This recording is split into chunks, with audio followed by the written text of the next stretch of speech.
Y eso es una realidad muy sentida en América Latina.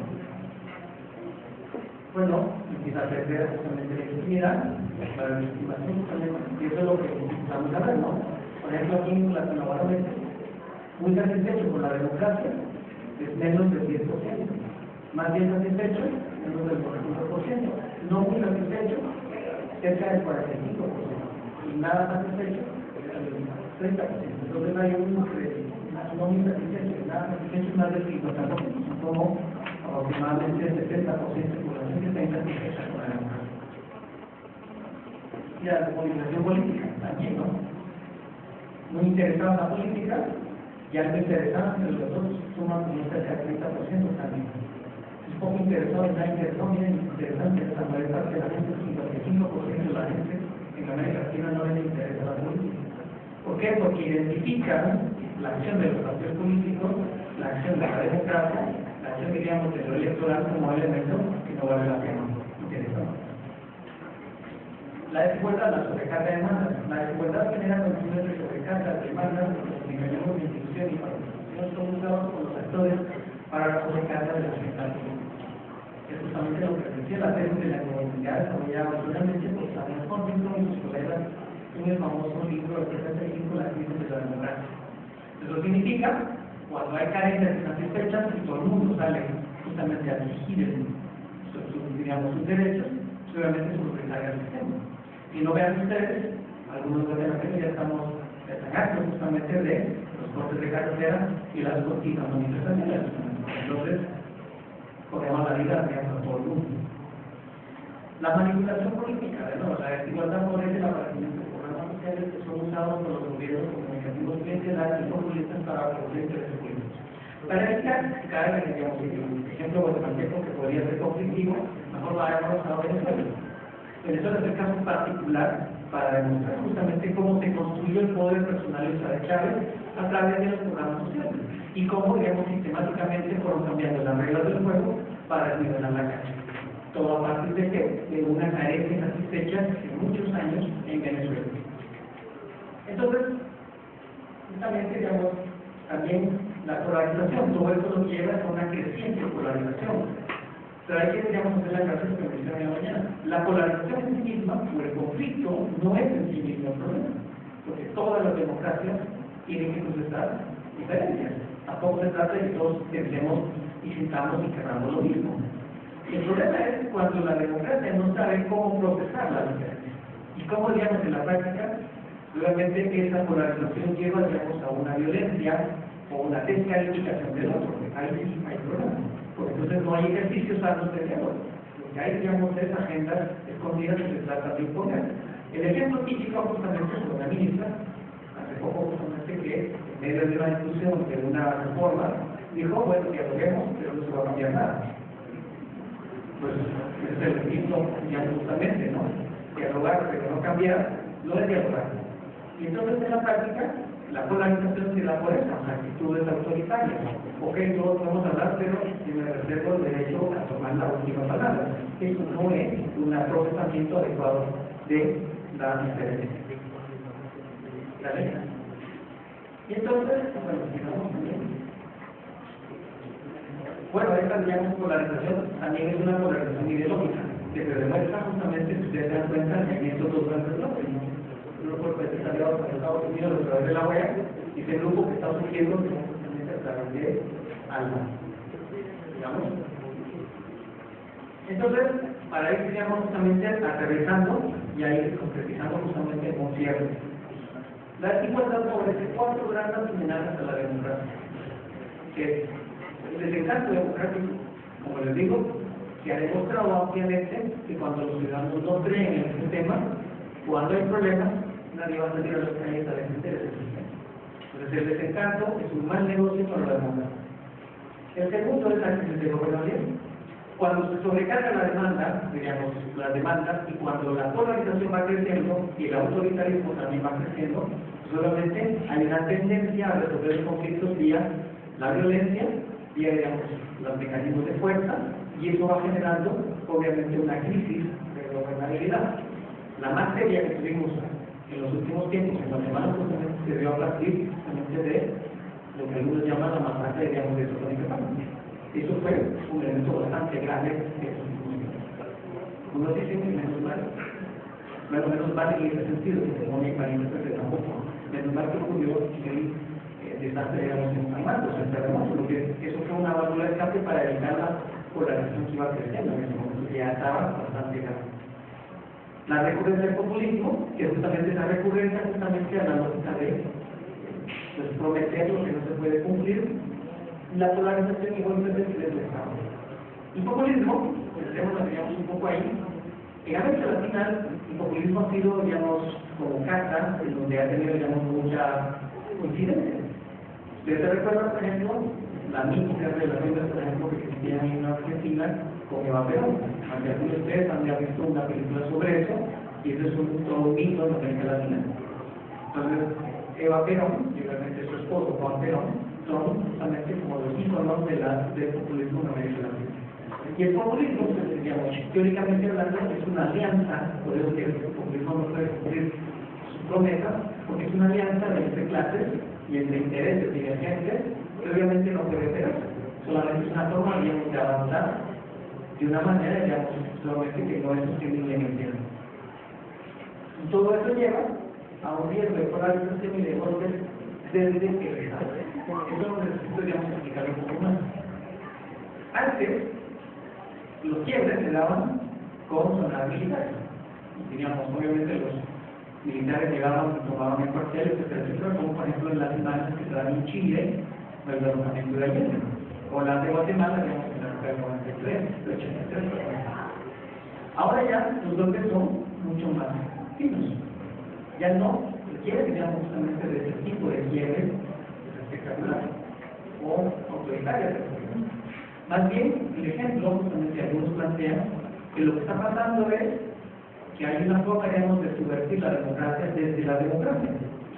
Los partidos políticos o los actores políticos toman el poder y a partir de tomar el poder empiezan a modificar las reglas desde adentro. El caso paradigmático de nuevo es Venezuela. Y de hecho, el concepto que se le aplica a Venezuela ahora, los especialistas en ciencias sociales y ciencia política lo llaman autoritarismo competitivo. Eso significa un autoritarismo que tiene la fachada democrática. ¿Y por qué se diferencia del autoritarismo clásico? Porque antes el autoritarismo no se validaba a través de las urnas. Ahora este tipo de autoritarismo paradójicamente está hecho para competir en las elecciones. Pero ganar siempre, por supuesto. Porque es como que nosotros jugáramos un partido de fútbol, estuviéramos en la cancha aquí. Pues obviamente es más fácil meter goles de un lado. Y si las reglas garantizan sistemáticamente pues, el beneficio del partido gobernante, que tiene, por ejemplo, en Venezuela, por ejemplo, el sistema electoral es muy bueno.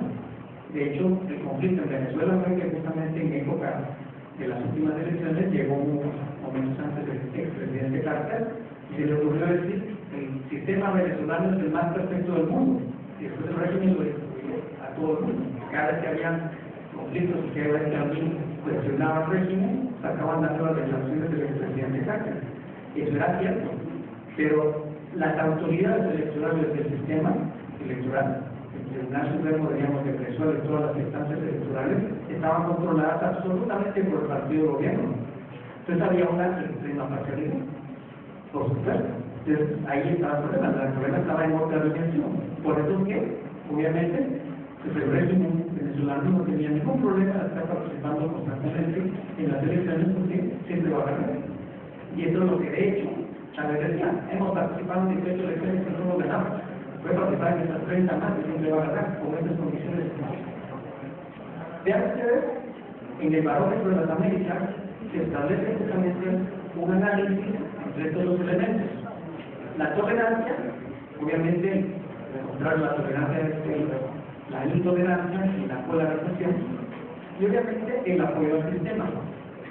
Si ustedes analizan que tenemos una constante deslegitimación y un alto, digamos, nivel de intolerancia en Guatemala, pues obviamente nosotros estamos afectando a esta zona que dice democracia ciega.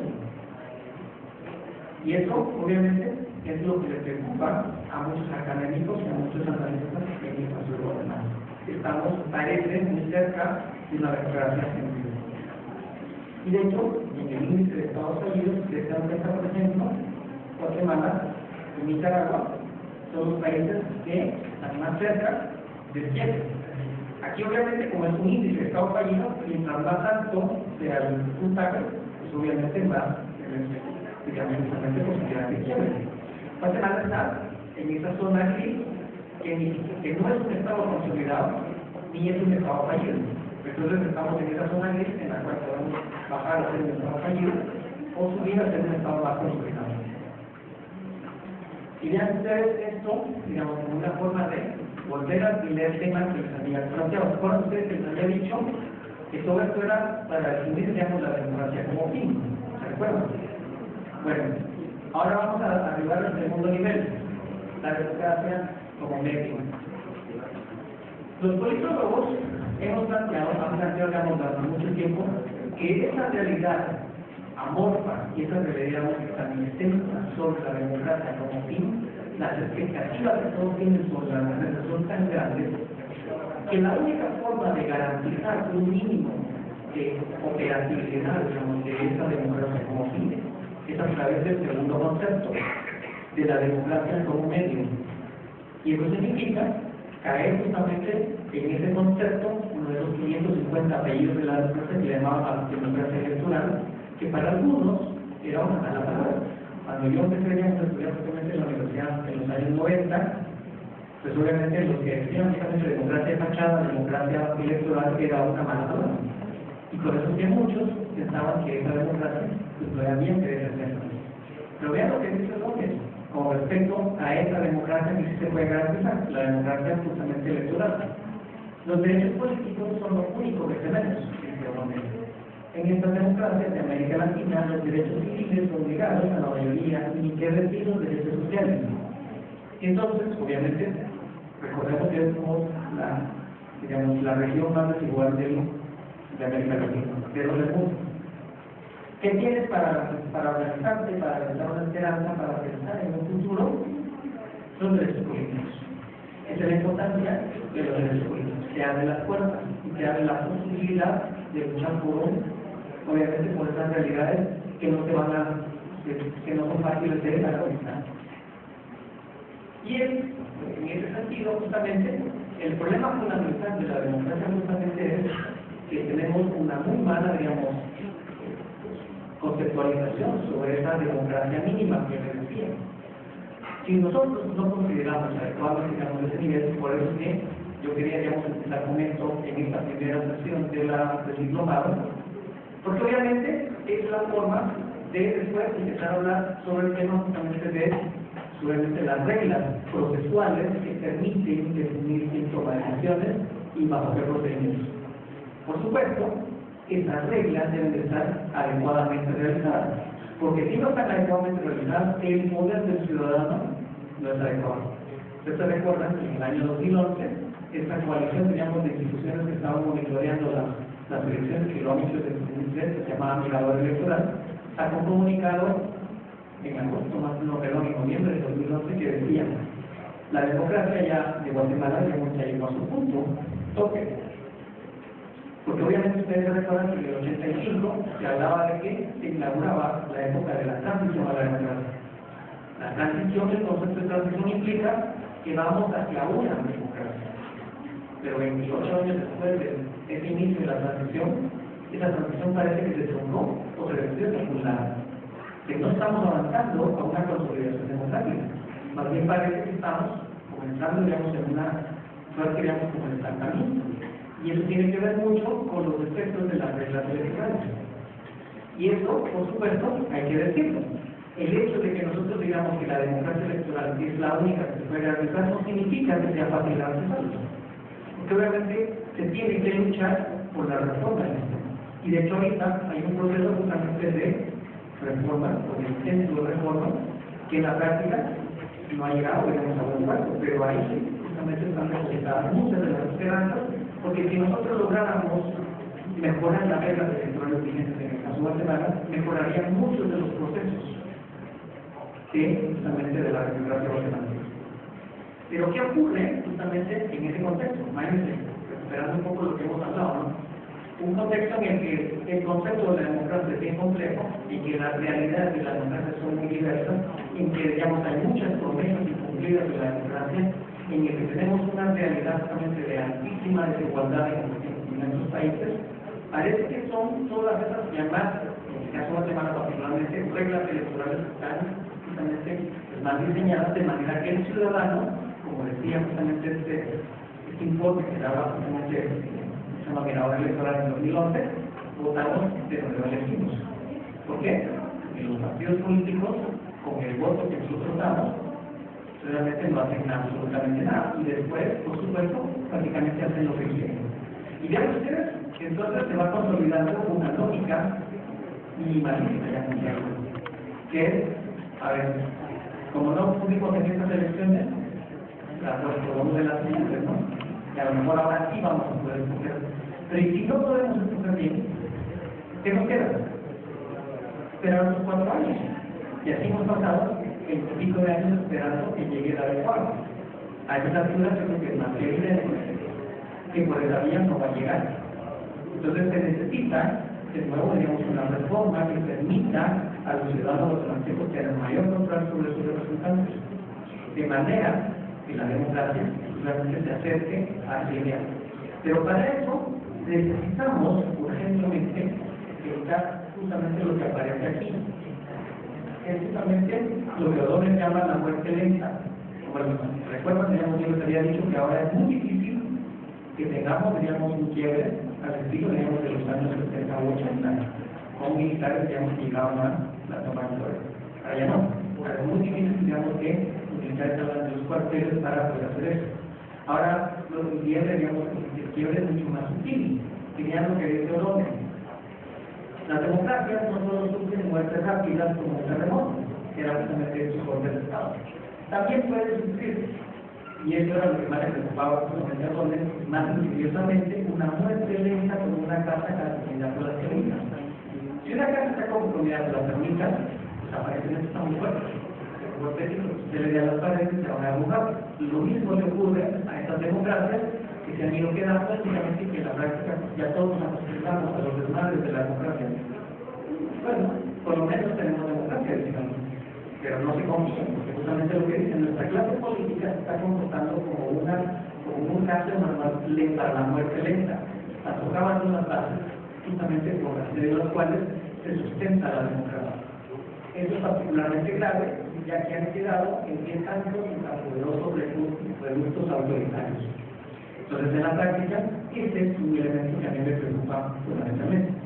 Revisen si el estado de la democracia no hace nada, se dan la cuenta, paulatinamente han habido lento resocavamiento de la democracia, y que han habido, en estos 28 años de la democracia, al menos unos 4 o 5 grandes crisis institucionales.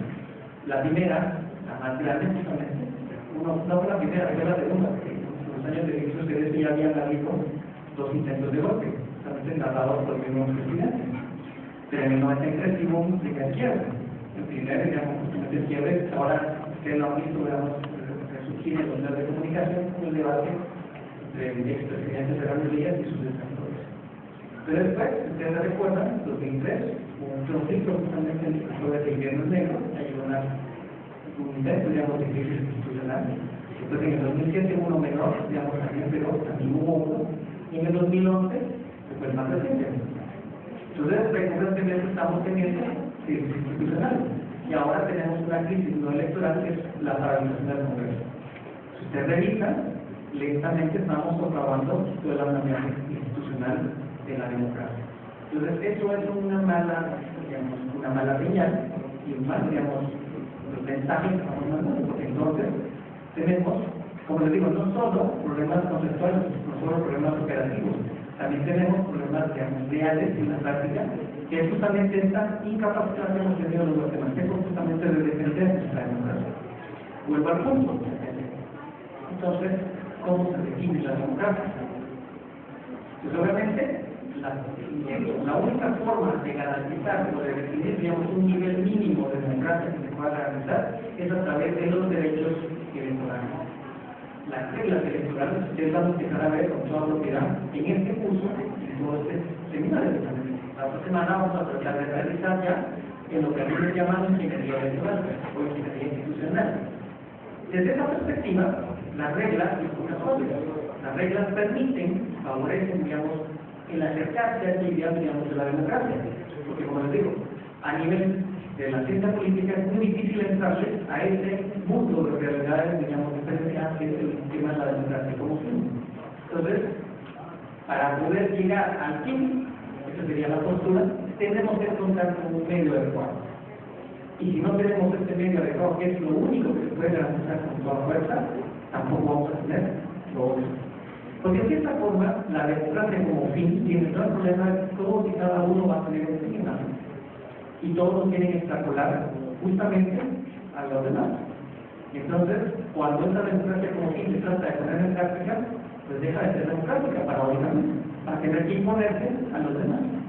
Por eso es que la democracia como fin necesita, independientemente de qué fin se trate o qué realidad estemos esperando sobre la democracia, necesita un sistema de reglas procesuales que permitan que las personas que tomen decisiones sean las más capaces, primero, que tengan la representatividad de la población y que obviamente trabajen por el interés nacional. Esas condiciones creo que no han estado, digamos, presentes en los que nos han gobernado en los últimos años. ¿O sí? Entonces, es un problema de reglas. Queremos mejorar la democracia, queremos mejorar las realidades institucionales que tiene la democracia, queremos mejorar justamente el tema de los problemas que no ha cumplido la democracia, pues obviamente tratemos de reformar las reglas. Eso es lo importante justamente de este seminario, realmente para aprender justamente el manejo de estas reglas. Y obviamente van a empezar también a descubrir la importancia de eso.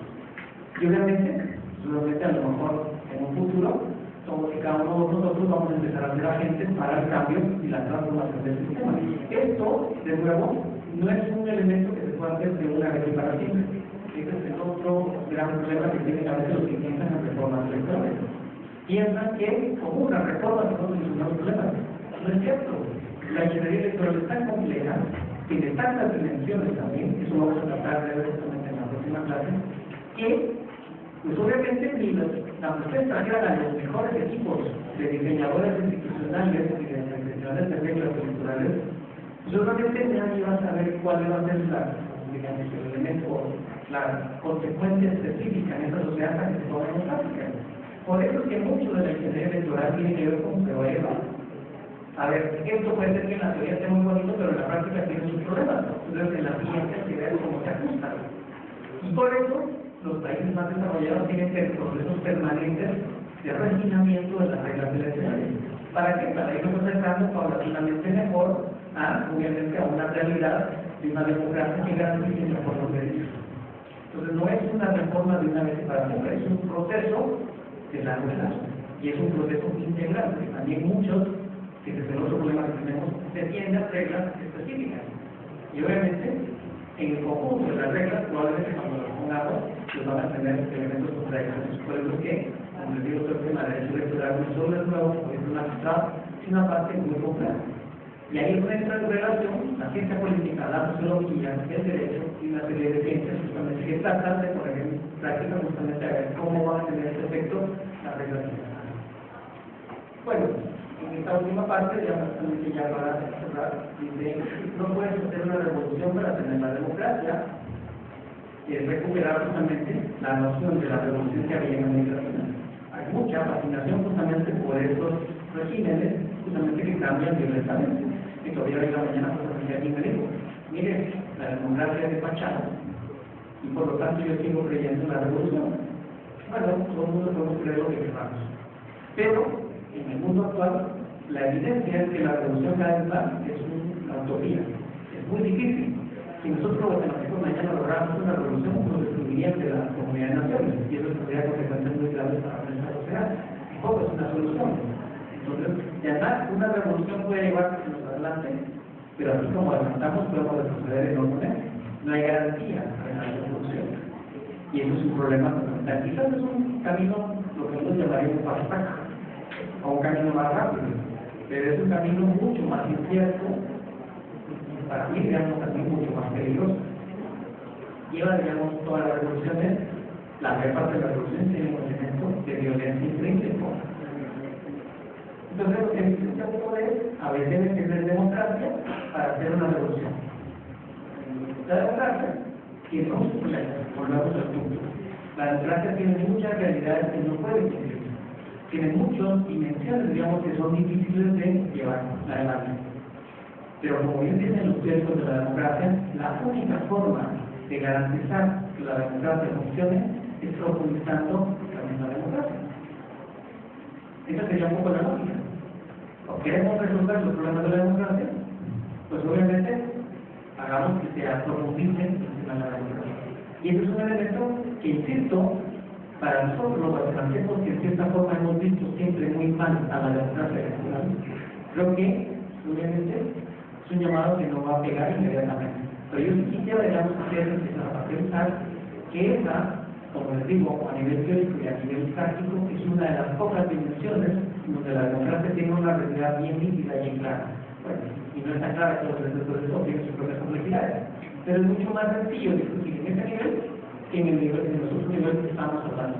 Y eso que solo les puse una pequeña muestra, porque hay muchas más dimensiones de la democracia que se podrían tratar. Tienen ustedes de nuevo las 550 nombres o apellidos de la democracia. Es una realidad muy diversa. Entonces, eso sería, digamos, lo que a mí me gustaría plantear. No sé si hay algunas preguntas o algunos comentarios como se llama, estaban haciendo.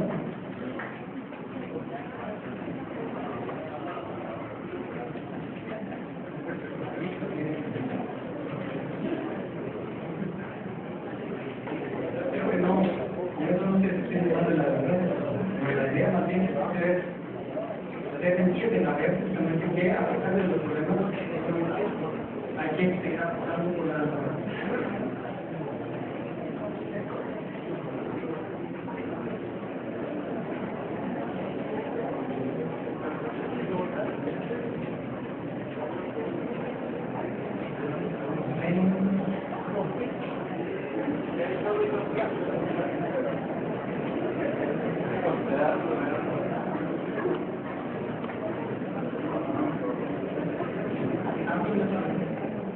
Bueno, aquí tengo algunas preguntas. Dice, ¿me puedes explicar qué es un proceso rompimiento de la democracia en Guatemala y en Estados Unidos? Bueno, era lo que yo les trataba justamente de plantear. ¿Cuál es el proceso, digamos, de rompimiento democrático? Bueno, en el contexto actual, ya es muy difícil, como les decía, que haya rompimientos autoritarios. Ahora, si ustedes se fijan, y eso es lo que les decía en la presentación, hay una, digamos, en Centroamérica, en América Latina, hay una variada de intentos de reforma institucional. Entonces, por ahí, probablemente va a venir también, digamos, seguramente el intento de la democracia. No es casual que en este gobierno se han discutido tantos procesos de reforma institucional. Si usted revisa, por ejemplo, en América Latina en los últimos años, los procesos y las propuestas de reforma han ido creciendo. Entonces, por ahí empieza honestamente el peligro. Yo les preguntaría, por ejemplo, a todos y cada uno de los que están en este salón, ¿cuántos conocen esas propuestas de reforma y modelos efectivos de estos años? Y a ustedes que tienen gobierno, ¿cuántos conocen esas reformas? O esos postulados de reforma. Imagínense, ustedes que son públicos electos, lo conocen muy poco, calculen qué es lo que van a, digamos, conocer los ciudadanos de afuera, los ciudadanos de arriba. Que además, digamos, obviamente, se da la pista de la propaganda. Y el Estado fallido es algo similar. Es un Estado que no puede, es un Estado que no puede hacer sus promesas. Y de hecho tenemos, Guatemala, tenemos un Estado que es altamente ineficiente, que cumple, digamos, muy poco lo que promete, y que en la práctica solamente tiene mucha dificultad de hacer sus procesos. Entonces, de eso hablamos cuando hablamos de un rompimiento institucional. Es un rompimiento, es un quiebre, digamos, paradójicamente más elaborado, porque es un cambio de las reglas del juego. Es como ustedes se recuerdan cuando jugábamos Monopoly. Imagínense que todos pudiéramos jugar Monopoly, pero el que, digamos, que va ganando, pudiéramos modificar las reglas de manera, digamos, que siempre que caiga en un lugar donde tenga que pagar, solamente lo paga. Si pudiera cambiar las reglas, de manera que gana siempre más. Pues obviamente, porque cada vez que fuera un monopolio con estas reglas alteradas, siempre el que está alterando las reglas para ganar. Esa es la diferencia. Las reglas electorales determinan quién gana y quién pierde. Entonces, si los gobernantes empiezan a modificar esas reglas y empiezan a modificar también las reglas de control que maneja la democracia, pues empiezan a tener un poder ilimitado. Y entonces, como